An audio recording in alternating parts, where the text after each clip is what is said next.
বিষয় ঈমান ও আকীদার গুরুত্ব। এই বিষয়ের উপরে আমি সংক্ষিপ্তভাবে কথা বলার চেষ্টা করব ইনশাআল্লাহ। প্রথমে আসি আমরা ঈমানের উপরে। ঈমান কি জিনিস, ঈমানের গুরুত্ব কি, এটার উপরে কিছু আলোচনা। এরপরে আকীদা কি জিনিস, আকীদার প্রয়োজনীয়তা, আকীদায় গন্ডগোল হলে সমস্যাগুলো কোন জায়গায়, এই বিষয়ের উপরে একটু আলোচনা করে আমার আলোচনা শেষ হবে ইনশাআল্লাহ। তো যেহেতু এটা আমাদের এলমি ক্লাস, এই জন্য মাঝে মাঝে কিছু প্রশ্ন করলে আপনারা একটু উত্তর দেওয়ার চেষ্টা করবেন, কথা বলার চেষ্টা করবেন ইনশাআল্লাহ। ঠিক আছে তো? মাশাআল্লাহ, আজকের স্টুডেন্ট মনে হচ্ছে খুব মেধাবী, খুব ভালো স্টুডেন্ট। আলহামদুলিল্লাহ, আল্লাহ পাক আমাদের মেধাকে আরো বাড়িয়ে দিন। সম্মানিত ভাই ও বোনেরা, প্রথম আমার প্রশ্ন, আপনাদের সকলের ঈমান আছে তো? ঈমান আছে? খালি আছে বললে হবে না, কিন্তু আছের সাথে আরো একটা বাক্য যোগ করতে হবে। কি বাক্য বলুন তো দেখি? এই তো মাসা, দেখছেন কি মেধাবী, সাথে সাথে কিন্তু বলে দিচ্ছে। তাহলে আপনাদের সবাই ঈমান আছে তো? আছে ইনশাআল্লাহ। আপনাদের সবাই ঈমান ঠিক মতো আছে তো? হ্যাঁ, আছে ইনশাআল্লাহ। আলহামদুলিল্লাহ, জবাবগুলো শিখতে হবে ছোট ছোট কথার মাধ্যমে। আলহামদুলিল্লাহ, মসজিদের ভিতরে জায়গা আছে, চারিদিকে জায়গা আছে, আমরা দাঁড়াই না থাকি, আমরা বসে যাওয়ার চেষ্টা করি। তাহলে আলহামদুলিল্লাহ, আজকে ইমামবাদের মসজিদ, ঈমানওয়ালাদের মসজিদ, সবাই ঈমান ঠিক মতো আলহামদুলিল্লাহ আছে। এবার বলবেন, ঈমান কি ভালো জিনিস না খারাপ জিনিস? জি, কত পার্সেন্ট ভালো জিনিস? আলহামদুলিল্লাহ, আলহামদুলিল্লাহ, এটার মধ্যে যারা পরিমাণও খারাপ কিছু। আচ্ছা, এবার বলেন দেখি, দিনের বিপরীত কি? রাত। রাতের বিপরীত আলোর বিপরীত, অন্ধকারের বিপরীত। আচ্ছা, এবার বলবেন ঈমানের বিপরীত কি? এটা কিন্তু আওয়াজ কমে গেছে। ঈমানের বিপরীত কুফর, ঈমানের বিপরীত কুফরের বিপরীত ঈমান। আচ্ছা, এবার বলবেন দেখি, ঈমান অর্থ কি? কুফর অর্থ কি? জি, দুই রকম হয়ে গেছে, একটা দেখা দিচ্ছে। কেউ বলতেছেন যে বিশ্বাস অবিশ্বাস, আবার কেউ বলছেন স্বীকার করা অস্বীকার করা, দুই রকম বলছেন না? তাহলে উপর মানে হলো কি করা? অস্বীকার করা। উপর মানে অমান্য করা, অস্বীকার করা, অবজ্ঞা করা, প্রত্যাখ্যান করা, এগুলো হলো উপর।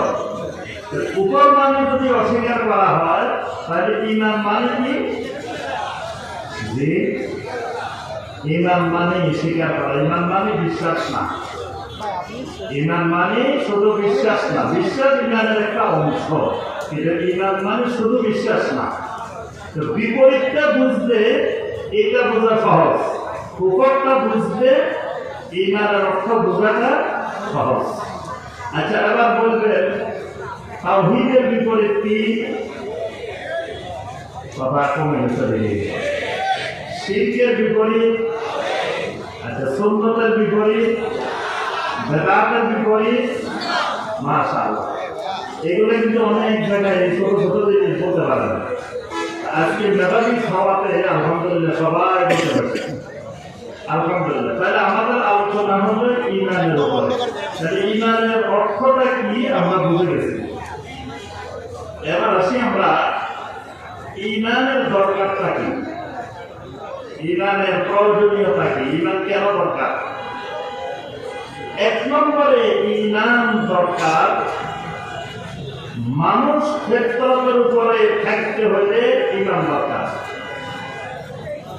ঈমান থাকা মানে মানুষ ক্ষেত্রের উপরে আছে, তার স্বভাবজাত বিষয়ের উপরে আছে। আর ঈমান নাই, আল্লাহর বান্দা আল্লাহর বান্দি ক্ষেত্রের উপরে নাই। মানুষের স্বাভাবিক গতিতে প্রবাহিত হচ্ছে না, সে বিপদ সীমার উপরে দিয়ে প্রবাহিত হচ্ছে। যদি ঈমান থাকে সে স্বাভাবিক গতিতে প্রবাহিত হচ্ছে, ঈমান নাই সে অস্বাভাবিক গতিতে বিপদ সীমার উপর দিয়ে প্রবাহিত হচ্ছে। সূরা আর-রুমের 30 নম্বর আয়াতে আল্লাহ রাব্বুল আলামিন বলেন, ফাতারাল্লাহিল্লাযী ফাতারান-নাসা আলাইহা।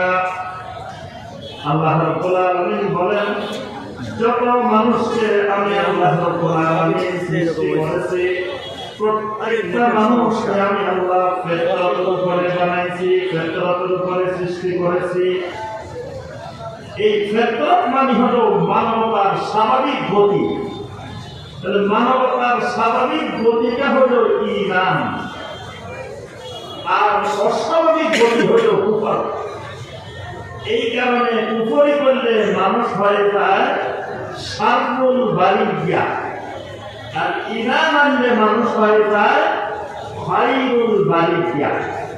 আল্লাহ রাব্বুল আলামিন কোরআনে কারীমের মধ্যে বলছেন, ইন্নাল্লাযীনা কাফারু মিন আহলিল কিতাবি ওয়াল মুশরিকিনা ফী নারি জাহান্নাম খালিদিনা ফীহা উলাইকা হুম শাররুল বারিয়া ইন্নাল্লাযীনা আমানু ওয়া আমিলুস সালিহাতি উলাইকা হুম খায়রুল বারিয়া। সুবহানাল্লাহ। আল্লাহ রাব্বুল আলামিন বলেন, যারা কুফরি করে এরা হলো শাররুল বারিয়া, মানে সৃষ্টির মধ্যে সবচাইতে নিকৃষ্ট সৃষ্টি। এদের চাইতে অদম, এদের চাইতে নিকৃষ্ট আর জমিনে কোনো সৃষ্টি নাই। এরা হলো উলাইকা কাল আনআম, শুধু আনআম নয়, বালহুম আদাল, আনআমের চাইতেও নিকৃষ্ট। অর্থাৎ কুফরি এমন এক জিনিস, কুফরির কারণে মানুষ তার মনুষ্যত্ব হারিয়ে ফেলায়। ঈমান এমন এক জিনিস, উলাইকা হুম খায়রুল বারিয়া, ঈমান মানুষকে সৃষ্টির সেরা জীবে, সৃষ্টির সেরা প্রাণীতে, সৃষ্টির সেরা মাখলুকে পরিণত করে দেয়। তাহলে ঈমান আনা, মনুষ্যত্ব মানুষের উপরে থাকতে হলে ঈমান লাগবে, মানে মানুষ হিসেবে থাকতে হলে ঈমান লাগবে। আর যেটার মধ্যে মানুষ নাই, মনুষ্যত্ব নাই, এটার ভিতরে ঈমান নাই। এই কারণে ঈমানদার মারা যাওয়ার পরেও ঈমানদারকে সেইভাবে দাফন করা যায় না। ঈমানদারকে দাফন করতে হলে ঈমানদারকে সুন্দর করে গোসল দিতে হয়, ঈমানদারকে সুগন্ধি লাগাতে হয়, ঈমানদারকে সুন্দর করে নতুন কাপড় দিয়ে সুসজ্জিত করতে হয়, ঈমানদারকে কাঁধের উপরে তুলে সুন্দর করে কবরস্থানের দিকে নিয়ে যেতে হয়, ঈমানদারের সালাতুল জানাজা আদায় করতে হয়। কবরের মধ্যেও বাপাস করে ফেলে দেওয়া যায় না, কবরের মধ্যেও সুন্দর করে দোয়া করে আস্তে ধীরে অনেক সম্মানের সাথে কবরে রাখতে হয়। কিন্তু কোনো কাফের মারা গেলে ওই কাফেরকে এই কোনো সম্মান দেওয়া যাবে না, গোসল দেওয়া যাবে না, কাফন পরানো যাবে না, সুগন্ধি দেওয়া যাবে না, জানাজা হবে না, কবর খনন করা যাবে না, কবরের সম্মানের সাথে রাখাও যাবে না। নবী সাল্লাল্লাহু আলাইহি ওয়াসাল্লামের একজন চাচা ছিলেন, খুবই আদরের চাচা, মহব্বতের চাচা। নামটা কি বলেন তো দেখি? জি, আবু তালেব। আবু তালেবের অবদান আমরা সবাই কম বেশি জানি।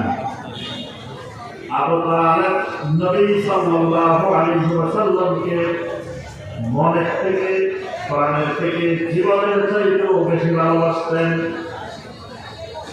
নবী সাল্লাল্লাহু আলাইহি ওয়াসাল্লামের জন্য জীবনে অনেক দুঃখ কষ্ট, অবর্ণনীয় কষ্ট শিয়াবে আবু তালেবের মধ্যে সহ্য করেছেন। এমনকি বাকি যারা এক মুহূর্তের জন্য শত্রুর কাছে ছেড়ে দেন নাই, নিজের জীবন বাজি রেখে বাতিটাকে রক্ষা করার জন্য প্রাণপণ চেষ্টা করেছেন। যখন আবু লাহাবের স্ত্রী ওই দুষ্ট মহিলা মুহাম্মদ সাল্লাল্লাহু আলাইহি ওয়াসাল্লামকে লক্ষ্য করে বলল, মুসাম্মামান আবাইনা, ও মুহাম্মদ, তুমি তো মুহাম্মদ না, তুমি মুসাম্মাম। নাউযুবিল্লাহ। মুহাম্মদ মানে প্রশংসিত, আর মুসাম্মাম মানে নিন্দিত, সবচেয়ে নিন্দিত। নাউযুবিল্লাহ। আবু লাহাবের স্ত্রী নবী সাল্লাল্লাহু আলাইহি ওয়াসাল্লামকে বলতেছে যে তুমি তো মুহাম্মদ না, তুমি মুসাম্মাম। নাউযুবিল্লাহ। আবু লাহাবের স্ত্রী বলে, মুসাম্মামান আবাইনা, ও মুহাম্মদ, তুমি মুসাম্মাম, তোমারে মানি না। আবু তালেব এই কথাটা শুনছে, আমার বাতিজা মুহাম্মদকে মুসাম্মাম বলছে। আবু তালেব বসে বসে নবী সাল্লাল্লাহু আলাইহি ওয়াসাল্লামের শানে 83 লাইনের কবিতা লিখে ফেলছে। কত লাইনের কবিতা? 83 লাইনের কবিতা নবী সাল্লাল্লাহু আলাইহি ওয়াসাল্লামের প্রশংসায় লিখে ফেলছে। ওই কবিতার শুরুতে আবু তালেব লিখেছে, ওয়া আবিয়াদা ইস্তাসকাল গামামু বিওয়াজহিহি, ওয়া আবিয়াদা ইস্তাসকাল গামামু বিওয়াজহিহি। আমার বাতিজাকে তোমরা চিনো নাই, আমার বাতিজা হলো ওয়া আবিয়াদা। আমার বাতিজা এমন একটা শুভ্র চেহারার অধিকারী, এমন একটা সুন্দর দপ্তরে ফুটফুটে চেহারার অধিকারী। ইস্তাসকাল গামামু বিওয়াজহিহি, আমার বাতিজার চেহারাখানা আল্লাহ রাব্বুল আলামিনের দিকে তুলে ধরলে আল্লাহ রাব্বুল আলামিন সাথে সাথে বৃষ্টি নাযিল করেন। সুবহানাল্লাহ। কে বলতেছে কথাটা? হ্যাঁ, আবু তালেব বলতেছে, কোন আশিকে রাসূল বলতেছে না, বলতেছে কি আবু তালেব। আবু তালেব বলতেছে আমার বাতিজার চেহারাটা আল্লাহ রাব্বুল আলামিনের দিকে তুলে ধরলে সাথে সাথে বৃষ্টি নাযিল হয়। এমনকি আমার বাতিজা দুনিয়ার যত এটি অসহায় যত মানুষ আছে সবার আশ্রয়স্থল। এইভাবে আবু তালেব 83 লাইনের কবিতা লিখছে। আমরা কবিতার দিকে যাচ্ছি না। তাহলে বোঝা যায় আবু তালেব বাতিজাকে কত ভালোবাসতেন, কত মহব্বত করতেন। কিন্তু যখন আবু তালেবের মৃত্যুর সময় নিকটবর্তী হয়, নবী সাল্লাল্লাহু আলাইহি ওয়াসাল্লাম সাফার কাছে গেলেন, গিয়ে সাফারে বললেন, ইয়া আম্মি কুল লা ইলাহা ইল্লাল্লাহ। সাফারে সারা জীবন দাওয়াত দিয়েছি, কালেমা পড়েন নাই, ইসলাম গ্রহণ করেন নাই। শেষ মুহূর্তে শেষ সময় আমি আপনার সেই আদরের ভাতিজা মুহাম্মদ আপনাকে বলছি, ইয়া আম্মি, ও আদরের চাচা, কুল লা ইলাহা ইল্লাল্লাহ, আপনি লা ইলাহা ইল্লাল্লাহ বলেন। বলে কি হবে? উহাজ্জু লাকা বিহা ইনদাল্লাহি ইয়াউমাল কিয়ামাহ, কিয়ামতের ময়দানে ওই কালেমাটাকে আমি আল্লাহ রাব্বুল আলামিনের সামনে দলিল হিসাবে, হুজ্জা হিসাবে পেশ করব। সুবহানাল্লাহ। কত বড় সুযোগ! খালি কালেমাটা বলতে, লা ইলাহা ইল্লাল্লাহ বলতে আর জান্নাতে চলে যাবে। সুবহানাল্লাহ। একেবারে জান্নাতের কিনারায় দরজার কাছে চলে গেছে। কিছুক্ষণ পরে আবু তালেব উঠে বলে, বাতিজারে সব বুঝছি, সব শুনছি, সব ঠিক আছে, তবে আনা আলা মিল্লাতে আব্দুল মুত্তালিব, আমার বাপ দাদা যেদিকে গেছে আমিও সেদিকে আছি। আমি সব ছাড়তে পারবো, বাপ দাদা কিন্তু ছাড়তে পারবো না। আমার বাপ দাদা ছাড়া কোনো সুযোগ নেই। বাপ দাদা যেদিকে গেছে আমিও সেদিকে আছি।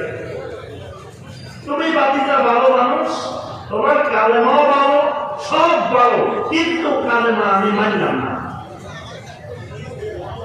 প্রত্যেক আকীদা কিতাবে লেখা আছে, ফামাতা আবু তালেব কাফিরান, আবু তালেব কাফির হয়ে মারা গেছে।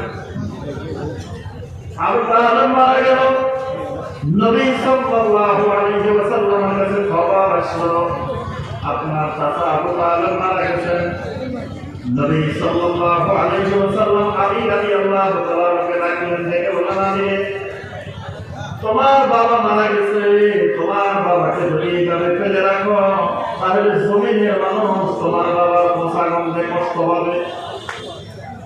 খবরদার শোনো, আমার আদরের চাচা হইতে পারে, তোমার বাবা হইতে পারে, কিন্তু যেহেতু ঈমান নাই, পুকুরের উপরে মৃত্যুবরণ করেছে, তাকে গোসল দেওয়া যাবে না, তাকে কাপড়ের কাপড় পরানো যাবে না, তাকে খাটের উপরে তুলে কাঁধে নিয়ে কবরস্থানে নেওয়া যাবে না, তাকে কবরের মতো ইমানদারের কবরের মতো তার কবর দেওয়া যাবে না, তাকে শুধু একটা গর্ত করে টেনে হেঁটে নিয়ে ওই গর্তের মধ্যে মাটি চাপা দিয়ে রাখো।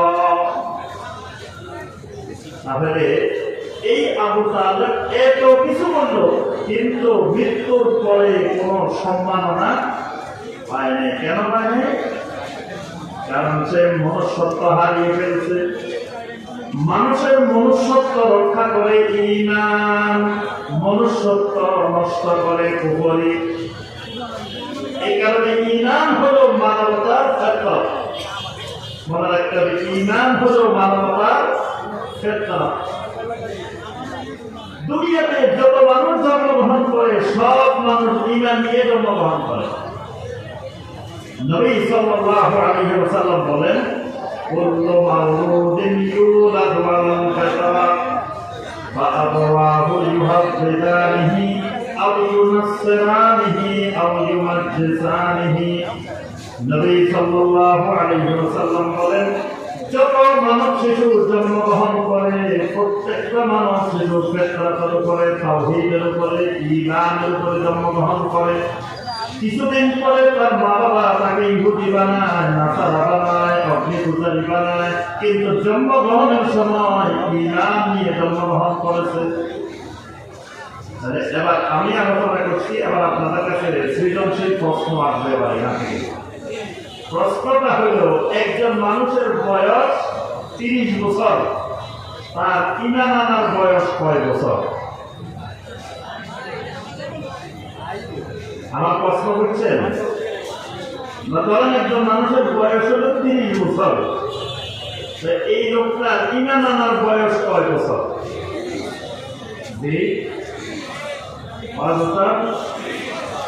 30 বছর, মানে বয়স 30 বছর, ঈমান আনার বয়স 30 বছর। না, হয় নাই। আমি একদিন কোরবানির হাতে বাজারে গেছি, বুঝছেন? তো কয়েকজন মানুষ দৌড়ায় আসছে আমার কাছে, আসি বলতেছে, হুজুর আপনারা খুঁজতেছি একটু এতক্ষণ ধরে, কি ব্যাপার, আমার কেন খুঁজতেছেন? কয়েকটা মাসালা দরকার। মাসালা কি? আচ্ছা, গরু একটা ঠিক হয়েছে, গরু আমরা পছন্দ হয়েছে, কিনতে চাইতেছি, গরুর বয়স কয় বছর লাগবে? আমি বললাম যে গরু তো কমপক্ষে 2 বছর হওয়া লাগবে। আরে হুজুর আপনি কি বলতেছেন? এই গরু এটা তো মায়ের পেটে তো 1 বছর ছিল, তাহলে মায়ের পেটে 1 বছর, এখানে 1 বছর, 2 বছর তো হয়ে গেছে। এখন আমি বলছি, একজন মানুষের বয়স যদি 30 বছর হয়, তার ঈমান আনার বয়স কয় বছর? এটা মনে রাখবেন, তার ঈমান আনার বয়স 30 বছর 6 মাস। কত হয়েছে? 30 বছর 6 মাস। 6 মাস বাঁচলো কেন? আমরা তার বয়স হিসাব করি যেদিন সে আল্লাহর জমিনে ঢুকছে। আল্লাহ রাব্বুল আলামিনের জমিনে যত মানুষ ঢুকে, একটা মানুষও আল্লাহ রাব্বুল আলামিনকে সিজদা না দিয়ে জমিনে ঢুকে না। এই কারণে জমিনে মানুষরা যখন জন্মগ্রহণ করে, সর্বপ্রথম মাথা জমিনে দিয়ে জমিনে আসে, সর্বপ্রথম পা দিয়ে জমিনে আসে না, সর্বপ্রথম মাথা জমিনে দিয়ে আল্লাহ রাব্বুল আলামিনকে সিজদা করে জমিনে আসে। সেটা কাফেরের করে হোক, মুশরিকের করে হোক, যার করে হোক। তাহলে আমরা বয়সটা হিসাব করছি যেদিন জন্মগ্রহণ করছে ওই দিন থেকে, কিন্তু আল্লাহ রাব্বুল আলামিন ওই মানুষটার ভিতরে, ওই শিশুটার ভিতরে রূহ দিয়ে দিয়েছেন মায়ের পেটে থাকাকালীন। যেদিন ওই আল্লাহর বান্দার ভিতরে, আল্লাহর বান্দির ভিতরে রূহ এসেছে, ওই দিন ওই আল্লাহর বান্দা আল্লাহ বান্দার ভিতরে ঈমান এসে গেছে। সুবহানাল্লাহ। অর্থাৎ রূহের সাথে সাথে আল্লাহ রাব্বুল আলামিন ঈমানটাও দিয়ে দিয়েছেন। তাহলে ঈমানের বয়স মানুষের বয়সের চাইতে ৬-৭ মাস বেশি। বুঝে আসছে? তাহলে প্রথম পয়েন্ট মনে রাখতে হবে। প্রথম পয়েন্ট হলো ঈমান হলো মানবতার ব্যাপার, আর কুফরি হলো মনুষ্যত্ব হারানোর মাধ্যম। ২ নম্বর, আল্লাহ রাব্বুল আলামিন আমাদের জন্য জান্নাত বানায় রেখেছেন। ওই জান্নাতে যেতে হলে, ওই জান্নাত পাইতে হলে কয়টা জিনিস লাগে বলেন তো দেখি? জান্নাতে যেতে হলে কয়টা জিনিস লাগবে? জান না কেন? আচ্ছা, জান্নাতে যেতে চান কে কে? মাশাআল্লাহ। আচ্ছা, জান্নাতীরা হাত নামান। জাহান্নামে যেতে চান কে কে? একটাও নাই। দেখো, একজনও জাহান্নামে যেতে আমরা চাই না। আল্লাহ রাব্বুল আলামিন আমাদের সবাইকে জাহান্নাম থেকে মুক্তি দান করেন। সবাইকে আল্লাহ রাব্বুল আলামিন আসহাবুল জান্নাহ বানিয়ে দিন। এখন কথা হলো জান্নাতে যাবো, কিন্তু কেমনে যাবো এটা তো জানি না। এটা জানা লাগবে না? জান্নাতে যেতে চাই, কিন্তু কিভাবে যাবো, কয়টা জিনিস লাগবে এটা না জানলে কেমন হবে? আবার আমি আয়াত বলবো, আয়াত থেকে বের করে বলবে কয়টা জিনিস লাগবে। সূরা আল বাকারার 25 নম্বর আয়াতে কারিমা আল্লাহ রাব্বুল আলামিন বলেন, ওয়াবাশশিরিল লাযীনা আমানু ওয়া আমিলুস সালিহাতি আন্না লাহুম জান্নাত। আল্লাহ রাব্বুল আলামিন বলেন, ও নবী, ওই মানুষগুলোকে আপনি সুসংবাদ শোনাই দেন, আপনি জানাই দেন, আন্না লাহুম জান্নাত, আমি আল্লাহ তাদের জন্য জান্নাত বানিয়ে রেখেছি। এখন কোন মানুষগুলোর সুসংবাদ দিতে হবে? এখানে ওই মানুষগুলোর বৈশিষ্ট্য বর্ণনা করা হয়েছে। মানে কয়টা বৈশিষ্ট্য? এই তো দেখছেন, রেস্টুরেন্ট কোনটা দাবি বাইরে দেবে। তাহলে জান্নাতে যেতে হলে জিনিস লাগবে কয়টা? 2টা। 1 নম্বরে আল্লাযীনা আমানু, কি লাগবে 1 নম্বরে? ঈমান। 2 নম্বরে লাগবে ওয়া আমিলুস সালিহাত, 2 নম্বর লাগবে আমলে সালেহ। আর 2 জিনিস লাগবে, একটা হলো ঈমান, আরেকটা হলো আমলে সালেহ। এই 2 জিনিস থাকলে আল্লাহ রাব্বুল আলামিন জান্নাত দিবেন। এই 2 জিনিস নাই, ওই লোকের জন্য জান্নাত নাই। আচ্ছা, আপনি হজে যাবেন, তো হজে যেতে হলে এইরকম 2টা জিনিস লাগবে। 1 নম্বরে আপনাকে একটা পাসপোর্ট বানানো লাগবে, ইন্টারন্যাশনাল পাসপোর্ট। এটা না হলে আপনার সব আছে, টাকাও আছে, পয়সাও আছে, সব আছে, কিন্তু আপনি হজে যেতে পারবেন না। এরপরে আপনার ওই পাসপোর্টের ভিতরে হজের একটা ভিসা থাকা লাগবে। তারপরে 2টা জিনিস থাকলে আপনি হজে যেতে পারবেন। আল্লাহ রাব্বুল আলামিনের জান্নাতে ঢুকতে হলে ওই 2টা জিনিস লাগবে, ঈমান আর আমলে সালেহ। এখন পাসপোর্ট আছে, পাসপোর্ট নিয়ে এয়ারপোর্টে চলে গেছে, ইমিগ্রেশনে যাওয়ার পরে দেখা গেল আপনার পাসপোর্টের মেয়াদ আরো 6 মাস আগে শেষ হয়ে গেছে। পাসপোর্ট আছে, পাসপোর্ট দিয়ে আপনি যেতে পারবেন। পাসপোর্ট থাকিল কি যাওয়া। এখন অনেকে মনে করে ঈমান তো আছে, ঈমান যাতে আছে জান্নাতে তো চলে যাবো। ঠিক দেখবেন যারা নিয়মিত নামাজ পড়ে না, ওই নামাজ না পড়তে গিয়েছে, আমার ঈমান তো ঠিক আছে, আমি নামাজও না পড়ি না, অসুবিধা কি? আমার ঈমানের কি হয়েছে? আমার ঈমান কিন্তু খুব মজবুত, খুব শক্ত। তাহলে এরকম মনে করে দিচ্ছে ঈমান তো আছে, জান্নাতে যাবো, পাসপোর্ট তো আছে, পাসপোর্ট থাকলে কি বাইরে যাওয়া যায়, বিদেশ যাওয়া যায়। পাসপোর্টের মেয়াদ শেষ, যদি আপনার আমার ঈমানেরও মেয়াদ শেষ হয়ে যায়, তাহলে ওই ঈমান দিয়েও জান্নাতে যাওয়া যাবে না। ওয়াহাব ইবনে মুনাব্বিহ রাহিমাহুল্লাহ একজন প্রখ্যাত তাবেঈ, ওনার কাছে একজন এসে বললেন, আলাইসা লা ইলাহা ইল্লাল্লাহ মিফতাহুল জান্নাহ। ও ওয়াহাব ইবনে মুনাব্বিহ, লা ইলাহা ইল্লাল্লাহ কি জান্নাতের চাবি না? ওয়াহাব ইবনে মুরাব্বি রাহিমাহুল্লাহ বললেন, তোমার কথা তো ঠিক আছে, লা ইলাহা ইল্লাল্লাহ মিফতাহুল জান্নাহ, জান্নাতের চাবি। তবে মনে রাখতে হবে চাবি আর তালার কারিশমা হলো দাঁতের ভিতরে। একই কোম্পানির তালা, একই কোম্পানির চাবি, একটার ভিতরে আরেকটা ঢুকাই সারাদিন ঘোরাও কাজ হবে না, তালাও খুলবে না, কিছুই হবে না। এমন চাবি তুমি দিছ যে চাবির মধ্যে দাঁত নাই, এরকম চাবি দিয়ে ঘুরে দিলেও কাজ হবে না। তাহলে তোমার চাবিটা এমন হতে হবে আল্লাহ রাব্বুল আলামিন জান্নাতের ভিতরে যে তালাটা লাগাইছেন, ওই তালার মধ্যে যে তোমার লা ইলাহা ইল্লাল্লাহ চাবিটার দাঁত ওই দাঁতের সাথে মিল থাকতে হবে। যদি দাঁতে দাঁতে না মিলে, জান্নাতের তালার দাঁতের সাথে তোমার চাবির দাঁতটা না মিলে, তাহলে ওই রকম চাবি নিয়ে গেলে তুমি জান্নাতে ঢুকতে পারবে না। তাহলে ঈমান থাকলেই জান্নাত না। ঈমানটা, ঈমানের শর্ত, ঈমানের রোকন, ঈমানের উসুল সব মিলে যদি থাকে, ওই ঈমানে জান্নাত পাওয়া যায়। এই কারণে আল্লাহ রাব্বুল আলামিন প্রথম শর্ত দিয়েছেন ঈমান। জান্নাতে যেতে হলে কি লাগবে? ঈমান। তাহলে বোঝা গেল 2 নম্বর পয়েন্ট, জান্নাতে যেতে হলে একটা বিশুদ্ধ ঈমান লাগবে।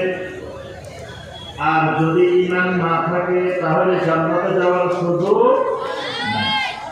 3 নম্বর কথা মনে রাখতে হবে পয়েন্টগুলা ঈমানের বিষয়। 3 নম্বর পয়েন্ট, আল্লাহ রাব্বুল আলামিনের বন্ধু হতে হলে, আল্লাহর সাথে বেলায়েত করতে হলে, বন্ধুত্ব করতে হলে কয়টা জিনিস লাগে? আচ্ছা, প্রথম বলেন দেখি আপনারা আল্লাহর ওলি কে কে আছেন? এখানে আল্লাহর ওলি কয়জন আছেন? মাঝে মাঝে 2-1 আছে, আর নাই। জি, আল্লাহ আমরা কিন্তু জানি না। আল্লাহ রাব্বুল আলামিন কোরআনে কারিমে সূরা আল বাকারার 257 নম্বর আয়াত, সূরা আল বাকারার 255 হলো কি? আয়াতুল কুরসি। তারপরে 256, 257 নম্বর আয়াত আল্লাহ রাব্বুল আলামিন ঘোষণা দেন, আল্লাহু ওয়ালিয়্যুল্লাযীনা আমানু ইউখরিজুহুম মিনাজ যুলুমাতি ইলান নূর। আল্লাহ রাব্বুল আলামিন বলেন, আল্লাহু ওয়ালিয়্যুল্লাযীনা আমানু, জমিনে যত ঈমানদার আছে আমি আল্লাহ সকল ঈমানদারের বন্ধু, সকল ঈমানদারের ওয়ালি। তাহলে আপনারা প্রথমে সবাই বলছেন ঈমানওয়ালা, ঈমান আছে, এখন না না ঈমান থাকলে কি আমরা কিন্তু বন্ধু না। আল্লাহ বলতেছেন এই আসুন্নাত রাসূলের সামনে যত ঈমানদার বসেছে এগুলো সব আমার ওলি। আর ওলিরা কয় না না না, খবরদার আমি কিন্তু ওলি না। অবস্থা দেখেন কোন জায়গা। এটার কারণ হচ্ছে কোরআন বিমুখ জিন্দেগি, কোরআন থেকে জীবন আলাদা হয়ে গেছে, দূরে সরে গেছে। কোরআনে কারিমের সাথে সম্পর্ক নাই, আল্লাহর কালামের সাথে সম্পর্ক নাই। এখানে আল্লাহ কয় এরা সবাই আমার বন্ধু, সব আমার ওলি। ওলি জানা না তো সেই আল্লাহর ওলি, সেখানে না না খবরদার আমি কিন্তু ওলি না। আল্লাহ পাক সকল ঈমানদারকে ওলি বলছেন, কারণ ঈমান যিনি আনে তিনি আল্লাহর সাথে মহব্বত আছে, ভালোবাসা আছে, দেখি ঈমান আনছে। এই কারণে আল্লাহ রাসূল সাল্লাল্লাহু আলাইহি ওয়াসাল্লাম বলেন, ইন্নাল্লাহা ইউতিদ দুনিয়া মান ইউহিব্বু ওয়া মান লা ইউহিব্বু ওয়ালাকিন লা ইউতিল ঈমান ইল্লা মান আহাব্বা। আল্লাহ রাসূল সাল্লাল্লাহু আলাইহি ওয়াসাল্লাম বলেন, আমার উম্মতরা শুনো, দুনিয়াদারে আল্লাহ রাব্বুল আলামিন যাকে পছন্দ করেন তাকেও দেন, যাকে পছন্দ করেন না তাকেও দেন। দুনিয়াটা আল্লাহ সবাইকে দেন। আল্লাহ রাব্বুল আলামিন দুনিয়ার রাজত্ব ফেরাউনকেও দিয়েছেন, নমরুদকেও দিয়েছেন, তারপর আবু জাহেলকেও দিয়েছেন। আবার আল্লাহ রাব্বুল আলামিন সুলাইমান আলাইহিস সালামকেও দিয়েছেন, দাউদ আলাইহিস সালামকেও দিয়েছেন, মুহাম্মদ রাসূলুল্লাহ সাল্লাল্লাহু আলাইহি ওয়াসাল্লামকেও দিয়েছেন। তাহলে দুনিয়া আল্লাহ যাকে মহব্বত করেন তাকেও দেন, যাকে মহব্বত করেন না তাকেও দেন। টাকা পয়সার মালিকানা ইমানদারও থাকে, কাফের মুশরিকও থাকে। দেখবেন অনেক জায়গায় কাফের মুশরিকের কাছে কোটি কোটি বিলিয়ন ডলার। তাহলে আল্লাহ রাব্বুল আলামিন দুনিয়া পছন্দ করলেও দেন, পছন্দ না করলেও দেন। কিন্তু ওয়ালাকিন লা ইউতিল ঈমান ইল্লা মান আহাব্বা, তবে ঈমানটা আল্লাহ রাব্বুল আলামিন যাকে মহব্বত করেন, যাকে ভালোবাসেন, একমাত্র তাকে দেন, অন্য কাউকে দেন না। সুবহানাল্লাহ। তাহলে আল্লাহ ঈমান যারে দিয়েছেন তাকে মহব্বত করেন। তাহলে আল্লাহ আমাদেরকে ঈমান দিয়েছে না? ঈমান দিয়েছে তো নাকি? সেই ঈমান যারে দেন আল্লাহ রাব্বুল আলামিন তাকে ভালোবাসেন, তাকে মহব্বত করেন। তাহলে আল্লাহ রাব্বুল আলামিন আমাদেরকে কি করেন? মহব্বত করেন, ভালোবাসেন। আমরাও আল্লাহকে ভালোবাসি। দুই দিকের মহব্বত যদি থাকে তাহলে আপনি আল্লাহর বন্ধু না? কি বলেন? আল্লাহ আপনাকে ভালোবাসেন, আপনি আমিও আল্লাহকে ভালোবাসি, তাহলে কি আমাদের মধ্যে বন্ধুত্ব নাই? ওই মানে কি? ওই মানে তো বন্ধু। বেলায়েত মানে বন্ধুত্ব। বেলায়েত পাইতে হলে, বন্ধুত্ব পাইতে হলে দুটা জিনিস লাগে। কয়টা জিনিস? সূরা ইউনূসের 62 এবং 63 নম্বর আয়াত। আলা ইন্না আউলিয়া আল্লাহি লা খাউফুন আলাইহিম ওয়া লা হুম ইয়াহজানুন। আল্লাহ রাব্বুল আলামিন বলেন, জেনে রাখো আমার বন্ধু যারা, আল্লাহর ওলি যারা, আউলিয়া আল্লাহ যারা, এদের কোনো ভয় নাই, কোনো চিন্তা নাই, কোনো পেরেশানি নাই। এখন আল্লাহ বন্ধু কারা? 62 নম্বর আয়াতে বলে, 63 নম্বর আয়াতে আল্লাহ রাব্বুল আলামিন পরিচয় দিচ্ছেন, আল্লাযীনা আমানু ওয়া কানু ইয়াত্তাকুন। আমার বন্ধু হলো আউলিয়াউল্লাহ, হলো ওই মানুষগুলো যে মানুষগুলোর ভিতরে ঈমান আছে আর তাকওয়া আছে। তাহলে আল্লাহ বন্ধু হইতে হলে জিনিস লাগে দুইটা, তার মধ্যে এক নম্বরে যেটা লাগে সেটার নাম ঈমান। তাহলে 3 নম্বর পয়েন্ট, আল্লাহর সাথে বন্ধুত্ব করতে হলে কি লাগে? ঈমান লাগে। আল্লাহর সাথে বন্ধুত্ব করতে হলে ঈমান লাগে। বেলায়েতের জন্য ঈমান লাগে। এবার আসেন, আল্লাহ রাব্বুল আলামিন ঈমান আমাকে আপনাকে মহব্বত করে দিয়েছেন, কিন্তু এমন ঈমান যে ঈমানটা আল্লাহ রাব্বুল আলামিন যেরকম ঈমান চান ওইরকম ঈমান না। তাহলে বোঝা গেল এইরকম ঈমান থাকলেও ওই ঈমান দিয়ে জান্নাত পাওয়া যাবে না। আচ্ছা, এবার বলবেন যে নবী সাল্লাল্লাহু আলাইহি ওয়াসাল্লামের যুগে কয় শ্রেণীর মানুষ নিজেদেরকে ঈমানদার দাবি করতেন? বলতো দেখি, নবী সাল্লাল্লাহু আলাইহি ওয়াসাল্লামের যুগে কয় শ্রেণীর মানুষ নিজেদেরকে ঈমানদার দাবি করতেন? বলতে পারবেন? মনে রাখবেন, নবী সাল্লাল্লাহু আলাইহি ওয়াসাল্লামের যুগে 4 ধরনের মানুষ নিজেদেরকে ঈমানদার দাবি করতেন, ঈমানওয়ালা দাবি করতেন। কয় রকমের মানুষ? 4 রকমের মানুষ। 1 নাম্বার আবু জাহাল, আবু লাহাব, উতবা, সাইবা, আখনাস ইবনে শুরাইক লানাতুল্লাহি আলাইহিম। আচ্ছা, এই মানুষগুলো কি ঈমানদার না কাফের? যাদের নাম বললাম এরা ঈমানদার না কাফের? আচ্ছা, এরা কাফের, কিন্তু তারা নিজেরা কি নিজেদেরকে কাফের মনে করতো কিনা? তারা কি নিজেরা মনে করতো যে আমরা কাফের? বরং তারা নিজেরা নিজেদেরকে মনে করতো একেবারে খালেস, সত্যিকারের ঈমানদার। তারা মনে করতো বরং সাল্লাল্লাহু আলাইহি ওয়াসাল্লাম এবং সাহাবায়ে কেরামেরা হলো ধর্মত্যাগী, আর তারাও একেবারে নির্ভেজাল খাঁটি খালেস ঈমানদার। তারা নিজেদেরকে এরকম দাবি করতো না? কথা বলেন না। তারা নিজেদেরকে কি মনে করতো? একেবারে খাঁটি খালেস ঈমানদার মনে করতো। এবং দেখবেন একজন পাগল, আমরা তাকে পাগল বলি, কিন্তু পাগল বুঝে না আসলে সে যে পাগল। সে মনে করে সে বাংলাদেশের প্রেসিডেন্ট, সে মনে করে সে জাতিসংঘের মহাসচিব। পাগল যদি বুঝতে পারে যে সে পাগল, তাহলে কিন্তু সে সুস্থ হয়ে যাবে, দ্রুত সুস্থ হয়ে যাবে। মানে তার অর্ধেক চিকিৎসা হয়ে গেছে। এই আবু জেহেল আবু লাহাবেরা যদি বুঝতে পারতো তারা কাফের, তাহলে মনে করতেন যে তারা ঈমানের দিকে অর্ধেক আগায় গেছে। কিন্তু তারা জীবনের শেষ মুহূর্ত পর্যন্ত বুঝতে পারে নাই যে তারা কাফের, বরং তারা মনে করতো নিজেরা সত্যিকারের কি ঈমানদার। এই জন্য দেখেন আমাদের কাফেররা আল্লাহ রাব্বুল আলামিনের কাছে দোয়া করতেছে, আল্লাহুম্মা ইন কানা فأمطر علينا حجارة من السماء। দোয়া করতেছে আল্লাহ রাব্বুল আলামিনের কাছে, আল্লাহুম্মা আয় আল্লাহ, ইন কানা হাযা হুয়াল হাক্ক মিন ইনদিক, যদি মুহাম্মদ সাল্লাল্লাহু আলাইহি ওয়াসাল্লাম আপনার পক্ষ থেকে সত্য নবী হয়, মুহাম্মদ সাল্লাল্লাহু আলাইহি ওয়াসাল্লামের দাওয়াত যদি হক হয়, ফাআমতির আলাইনা হিজারাতাম মিনাস সামা, তাহলে আমাদের উপরে আকাশ থেকে পাথরের বৃষ্টি নাযিল করেন। এই দোয়া কাদের দোয়া? এই আমার কথা মনে বুঝলেন নাই?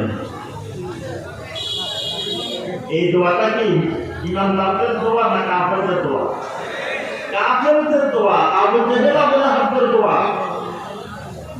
যদি মুহাম্মদ সাল্লাল্লাহু আলাইহি ওয়াসাল্লাম সত্য হয়, তার দাওয়াত যদি সত্য হয়, তা আমাদের উপরে পাথরের বৃষ্টি নাযিল করেন। তার অর্থ হলো তারা নিশ্চিত যে তাদের উপরে জীবনেও কোনোদিন পাথরের বৃষ্টি নাযিল হবে না, কারণ তারা সত্যিকারের ঈমানদার, মানে এটা তাদের বিশ্বাস।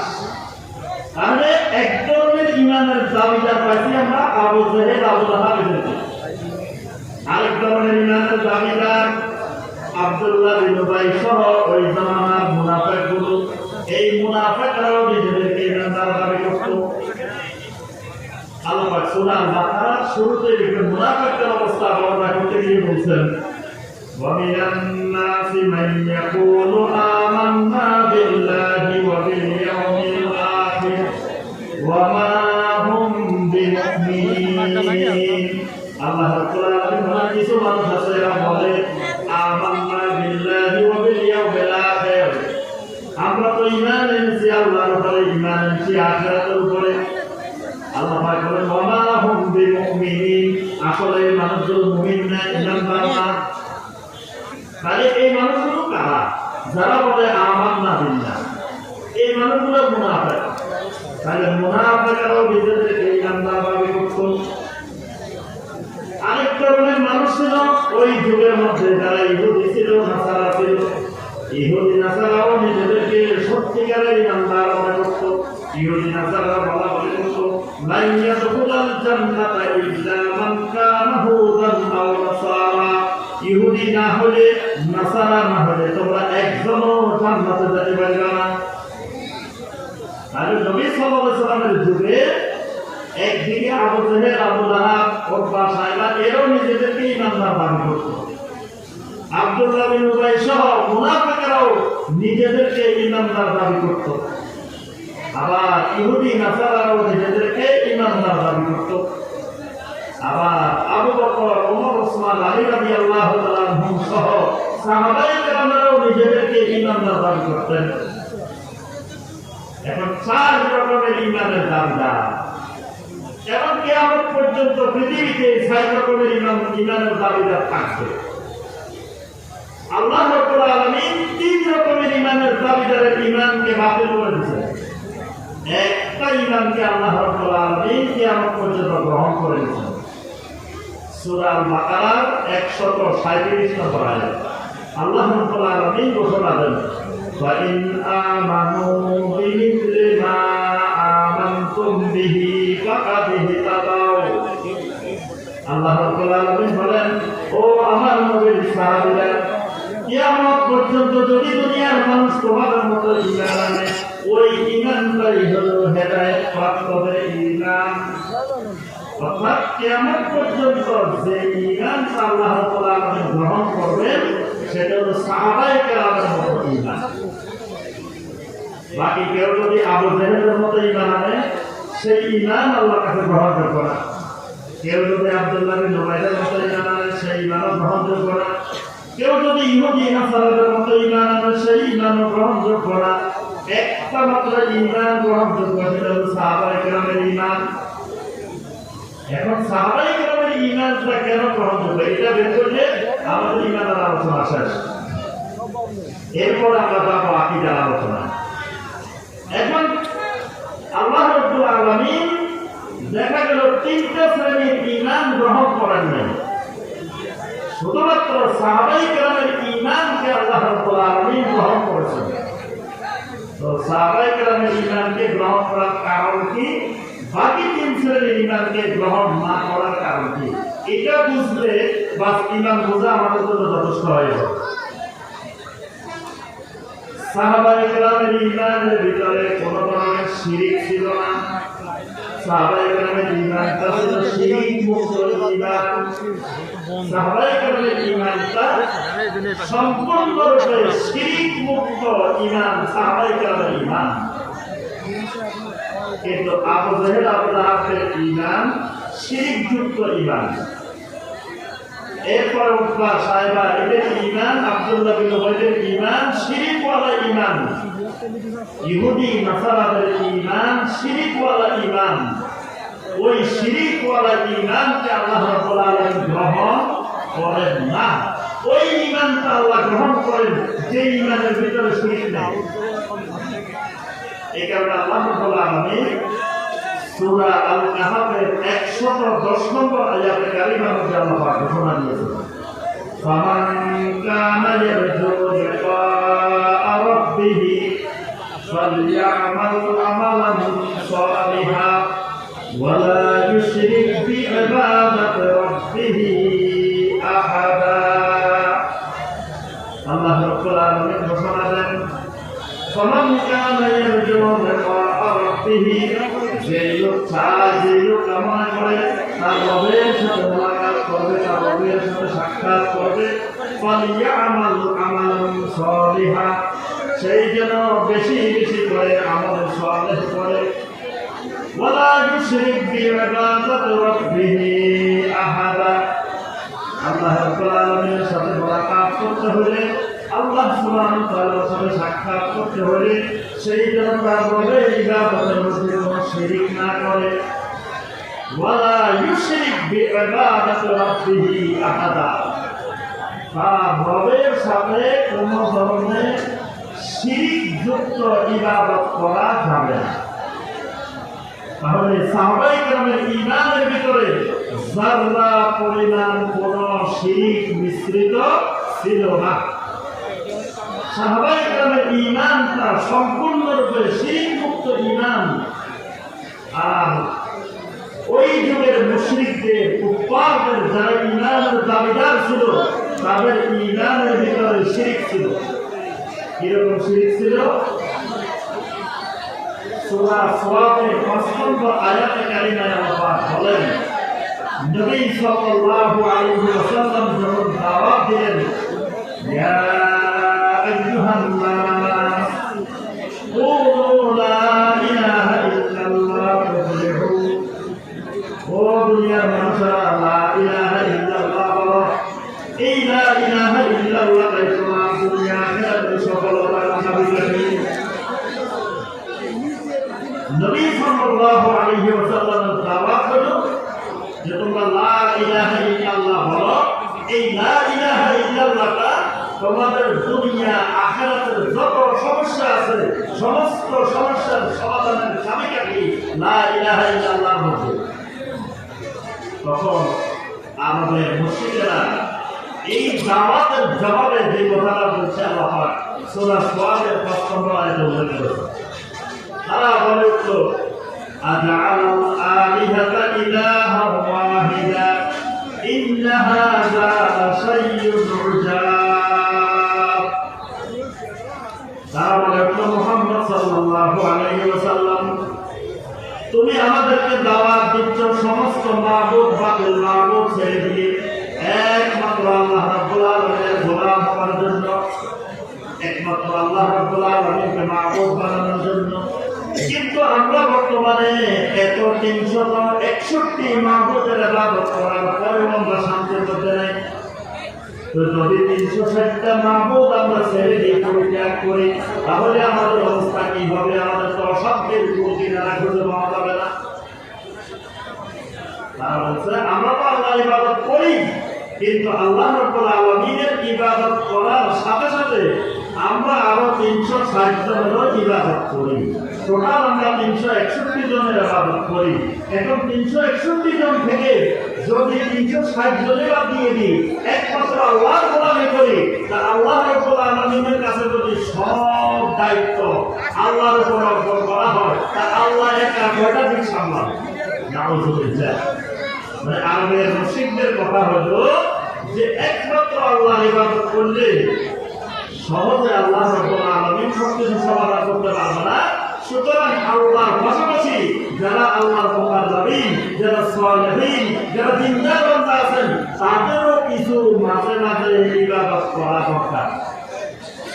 অর্থাৎ তারা ইবাদতের মধ্যে শিরক মিশ্রিত করে ফেলছে। এই শিরক মিশ্রিত ঈমানকে আল্লাহ রাব্বুল আলামিন গ্রহণ করেন না। তাহলে যে ঈমান শিরিক মিশ্রিত, যে ঈমানের ভিতরে শিরিক থাকবে, যে ঈমানের ভিতরে শিরিক থাকবে, সেই ঈমানকে আল্লাহ রাব্বুল আলামিন গ্রহণ করবেন না। যে ঈমানের ভিতরে কুফর থাকবে, ওই ঈমানকে আল্লাহ গ্রহণ করবেন না। যে ঈমানের ভিতরে নিফাক থাকবে, মুনাফিকি থাকবে, ওই ঈমানকে আল্লাহ রাব্বুল আলামিন গ্রহণ করবেন না। যে ঈমানের ভিতরে বেদাতি আকীদা থাকবে, সেই ঈমানকে আল্লাহ রাব্বুল আলামিন গ্রহণ করবেন না। তাহলে যে ঈমানে জান্নাত পাওয়া যাবে, যে ঈমানে জাহান্নাম থেকে বাঁচা যাবে, যে ঈমানে আল্লাহর সাথে বন্ধুত্ব গড়ে উঠবে, যে ঈমান দিয়ে মনুষ্যত্ব রক্ষা করা হবে, যে ঈমান দিয়ে সমগ্র পৃথিবীকে পরিচালনা করা যাবে, ওই ঈমানটা হতে হবে কুফর মুক্ত, শিরক মুক্ত, নিফাক মুক্ত, বেদাত মুক্ত, বিশুদ্ধ ঈমান।